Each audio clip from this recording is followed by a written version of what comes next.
Teman-teman semua, kali ini saya mau bicara kembali dalam agenda Gaza. Beberapa waktu lalu, Amerika Serikat memveto rancangan resolusi Dewan Keamanan PBB untuk segera melakukan penghentian kontak senjata atau ceasefire. Ya, seperti film laga, begitu film terbuka, kita sudah tahu akhirnya. Karena sang jagoan selalu menang. Itulah Amerika. Begitu berkaitan dengan Israel, segala objektivitas Amerika itu hilang. Terbukti lagi dengan kasus ini. Nah, kalau kita lihat, sebelum rancangan resolusi ini, kan sudah ada ceasefire kan? Dan sangat efektif menghentikan pembantaian manusia. Sangat efektif menyelamatkan anak-anak yang tak berdosa. Orang tua, perempuan, 3 hari. Dan yang paling hebat, dengan penghentian kontak senjata waktu itu, sejumlah tawanan, ya kan, dilepaskan. Kedua belah pihak melepas tawanan. Artinya, proven, terbukti, ceasefire itu efektif. Kenapa kok tiba-tiba Amerika, tatkala ada upaya dunia ini melakukan penghentian senjata, Amerika tiba-tiba memveto kan? Ya sekali lagi kembali ke rumus semula. Apapun yang dilakukan Israel, pasti Amerika akan pro. Pertanyaannya kira-kira begini. Mengapa Amerika memveto ini? Upaya damai ini? Yaitu karena tekanan Israel. Secara militer, Israel dan Amerika yakin kalau perang terus berlangsung, dia akan jadi zero-sum game, habis-habisan. Dan karena itu, Hamas tinggal riwayat hidup nanti. Karena digempurkan dengan teknologi mutakhir Israel plus teknologi mutakhir Amerika. Jadi asumsinya, jangan kita hentikan kontak senjata. Terus kita ratakan dengan tanah, lalu kita bacakan surat Yasin kepada Hamas. Apa betul mampu? Karena terbukti kan, katakanlah misalnya Amerika Serikat, dengan semangat nasionalisme orang Vietnam, apa yang terjadi? 58.000 pasukan Amerika mati disikat oleh tentara Vietnam yang dianggap kelas pecundang. Ingat itu ya. Semua peralatan modern Amerika kandas dengan pejuang ya, yang menggunakan lorong-lorong tikus di Vietnam. Rontok keperkasaan dan kesombongan Amerika itu dengan semangat nasionalisme yang ada. Yang kedua, jangan salah ya, Amerika 20 tahun berturut-turut menduduki Afghanistan dengan peralatan, kecanggihan teknologi persenjataan. Mampu nggak Amerika mengalahkan Taliban?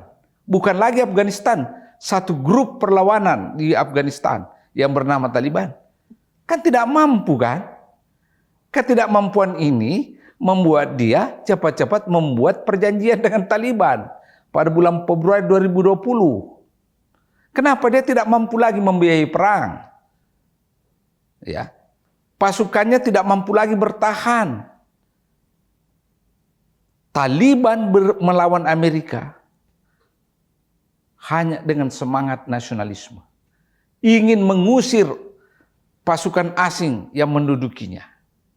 Nah, sekali lagi, apakah mereka mampu dengan asumsi senjata, strategi mutakhir bisa mengalahkan Hamas dengan semangat membela negeri mereka dari pendudukan Israel? Sama persis ini. Semangat perlawanan rakyat Vietnam, semangat perlawanan kaum Taliban, itu bisa merontokkan keperkasaan Amerika. Sama juga dengan Uni Soviet di masa lalu menduduki Afghanistan 10 tahun kan? Ternyata kan dia tidak bisa habisi. Akhirnya keluar sendiri. Itu juga karena rasa nasionalisme. Mempertahankan harga diri, mempertahankan tiap jengkal wilayahnya. Ternyata senjata modern, senjata tercanggih apapun, tidak bisa merontokkan itu perasaan nasionalisme. Mestinya Amerika dan negara-negara sekutunya di barat, terutama Inggris, belajar dari masa lalu. Ketika sebelum perang dunia kedua, apa yang terjadi? Negara barat menjajah negara-negara seluruh dunia kan? Afrika, Latin, Asia. Tapi dengan semangat nasionalisme, akhirnya mereka merdeka kan? Mana keperkasaan semua itu? Mana kecanggihan dan kehebatan taktik strategi perang mereka? Semua bertekuk lutut dengan rasionalisme yang ada.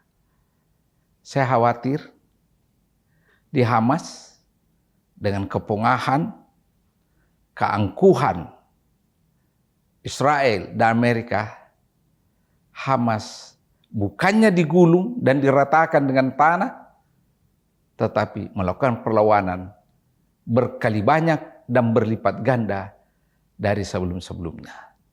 Dan kalau itu terjadi, untuk kali yang sekian, Amerika dipermalukan.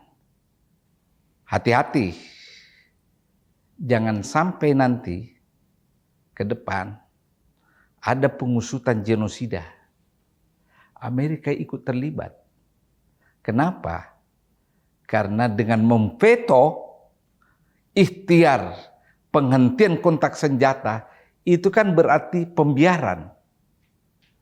Pembiaran kesewenang-wenangan, pembiaran pembunuhan massal, pembiaran pelanggaran prinsip proportionality dan prinsip distinction.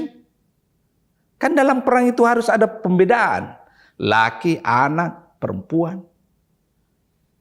Dengan dia memveto begitu, berarti Amerika menyetujui pembantaian manusia.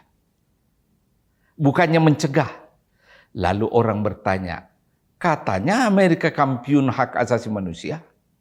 Tapi dalam kasus ini, maaf sekali, Amerika Serikat terlibat dalam pembantaian manusia. Terima kasih teman-teman.